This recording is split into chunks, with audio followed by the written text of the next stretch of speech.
Una de las cosas importantes de un docente es ver hacia dónde va tendiendo el estudiante. Y entonces en eso mediar culturalmente para que lograr el mayor potencial. Ese interés por otras cosas que no pasan en el liceo o en la escuela es quizás la pista de despegue para generar un deseo por algo que es el conocimiento.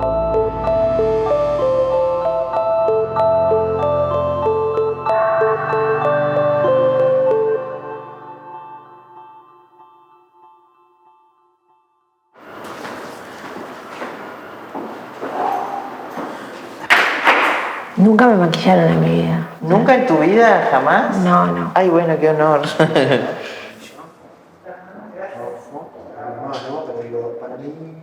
Bien de bien. Vamos a hablar de Gladys, así que... De la Gladys. La Gladys. Como dicen, La Gladys, Canelones. como dicen mis alumnos, la tía Gladys. Bienvenida. Gracias. Buenas, tanto tiempo. Hola, ¿qué tal? Gracias, amiga. Permiso, hola. Esa silla.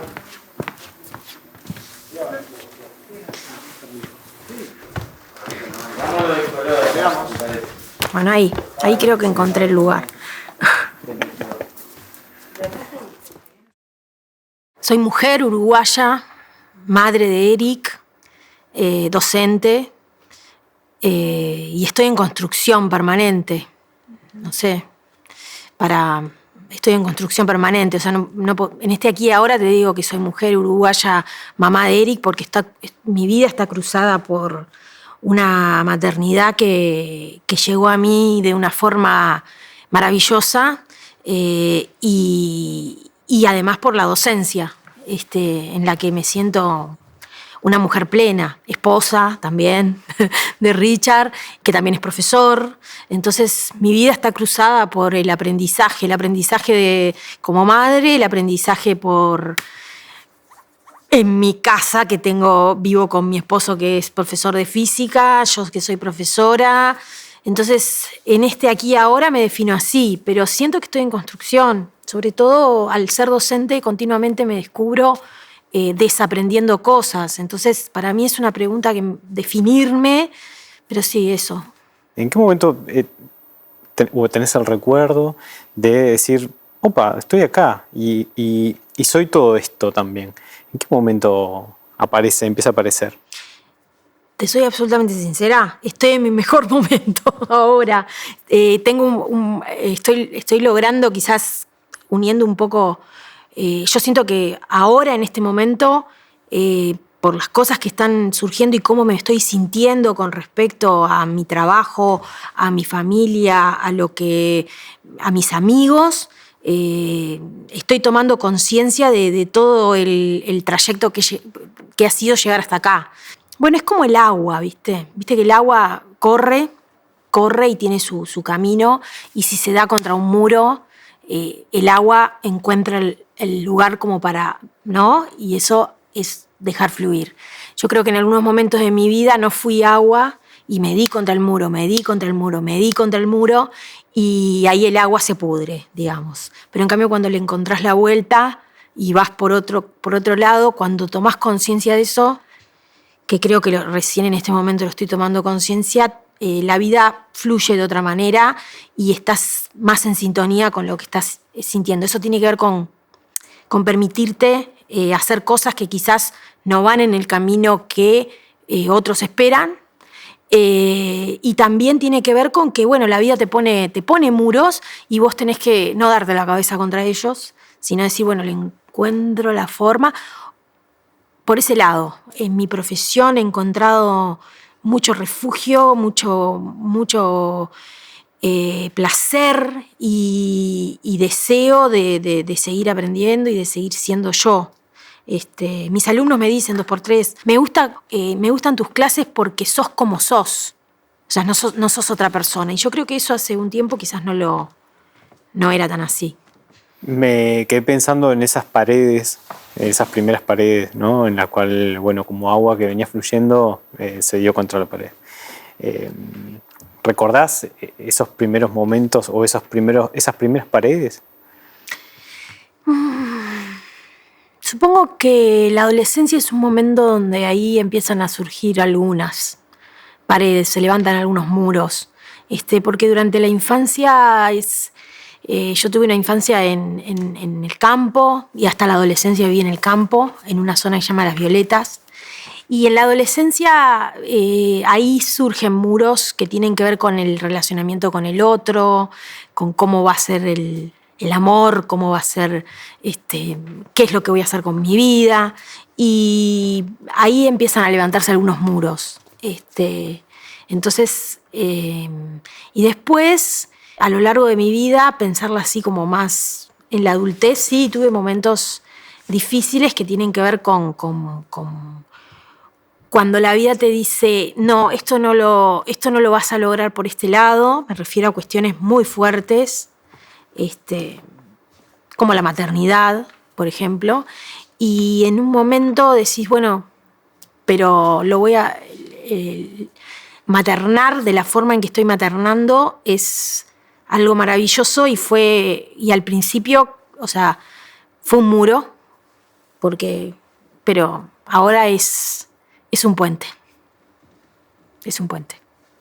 ¿Cómo fueron esas primeras vivencias en el campo, en esa escuela? Y esos primeros estímulos de que te iban indicando que algo distinto estaba ocurriendo.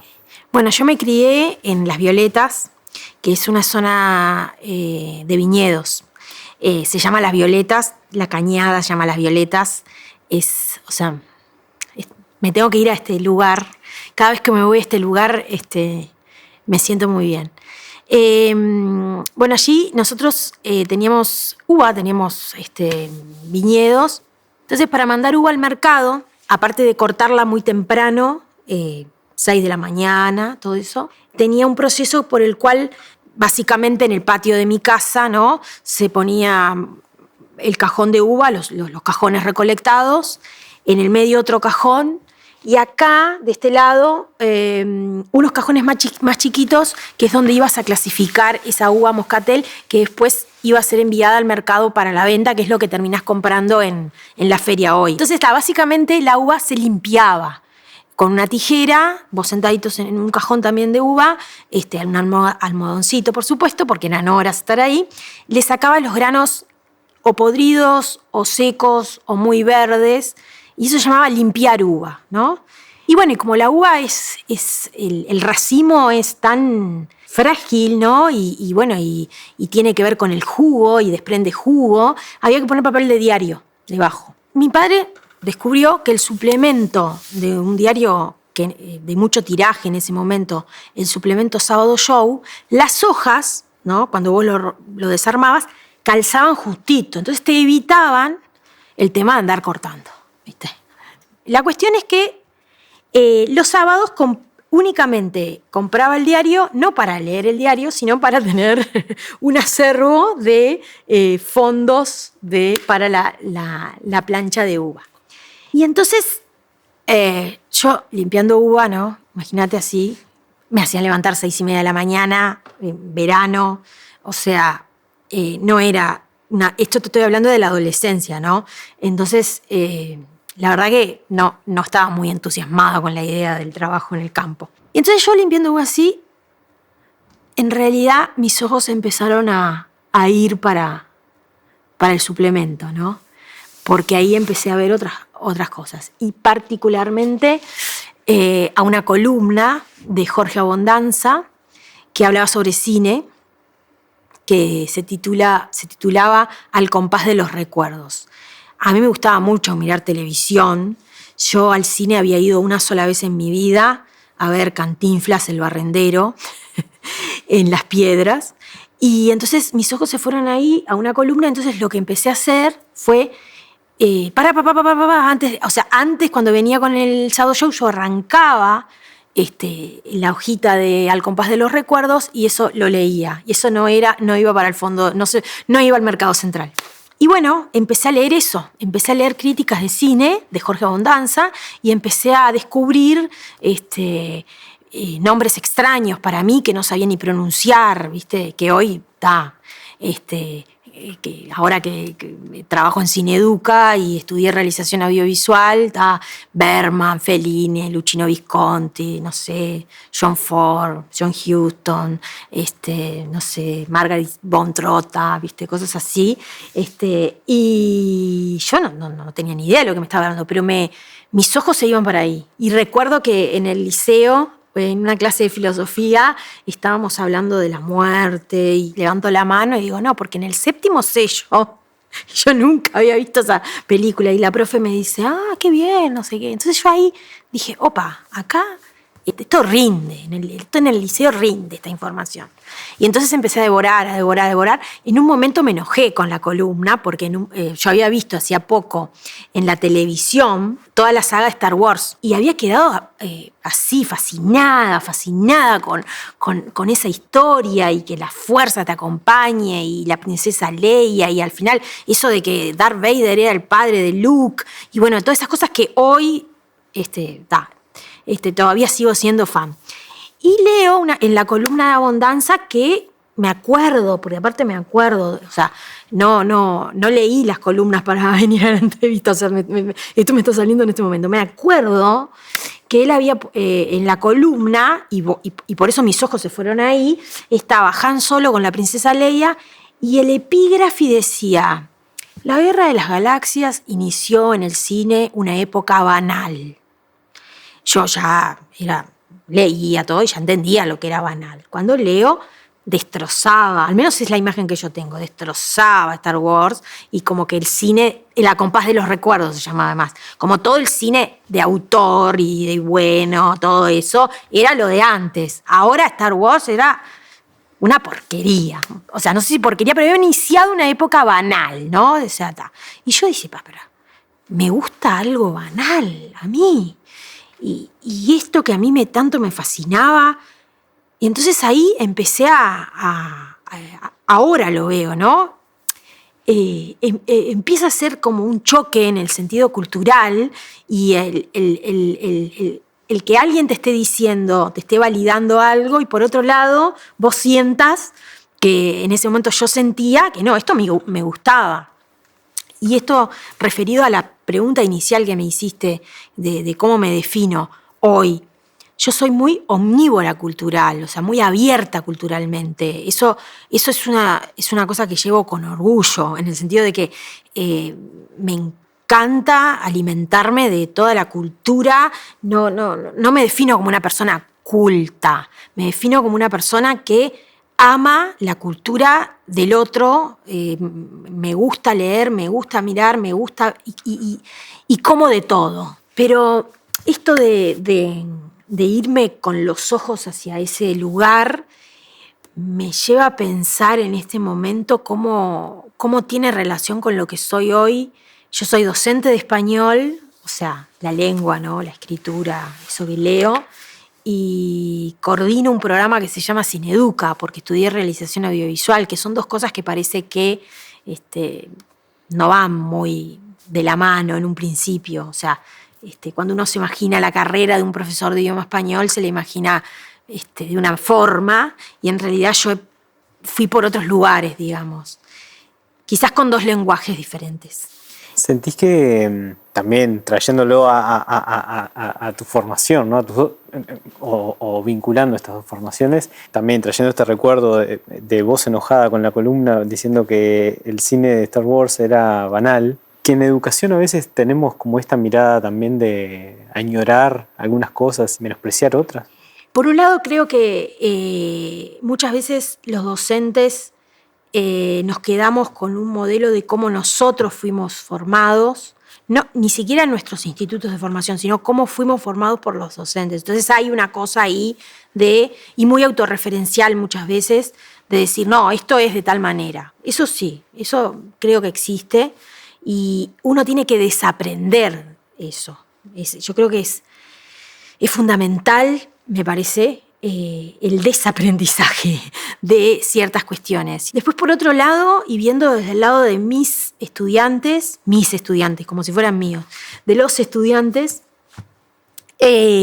me lleva a pensar en los intereses que tenemos que ellos tienen por fuera del mundo, que hay un mundo por fuera del liceo, ¿no? Y parece que es obvio lo que estoy diciendo, pero las paredes, y volvemos con los muros, son las paredes de los liceos, parece que establecieran esto termina acá, y entonces el conocimiento va.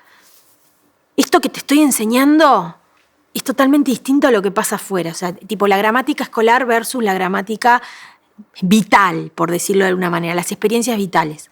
Entonces, lo que te acabo de contar en esto de la historia, ¿no? Que se materializa en esta visión que me lleva a la infancia, a la adolescencia, con las uvas, es que ese interés por otras cosas que no pasan en el liceo o en la escuela es quizás la pista de despegue para generar un deseo por algo que es el conocimiento. No sé si me explico. Entonces está buenísimo cuando nosotros los profesores logramos descubrir eso y ver en el otro qué es lo que le interesa, pero no en un sentido de ¿qué te gusta? ¿Qué no te gusta? Te hago la lista a principio de año de diagnóstico. ¿Cuáles son tus gustos? Ahí no sacás, no levantás nada. Es más un intercambio verdadero desde historias, y que quizás pasás un año con ellos y no lo descubrís. Y tampoco te lo tienen por qué contar. Se mezclan muchas cosas ahí. Pero cuando lográs verdaderamente cuál es el interés.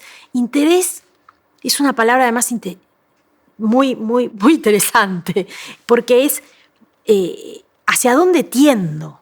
¿Me explico?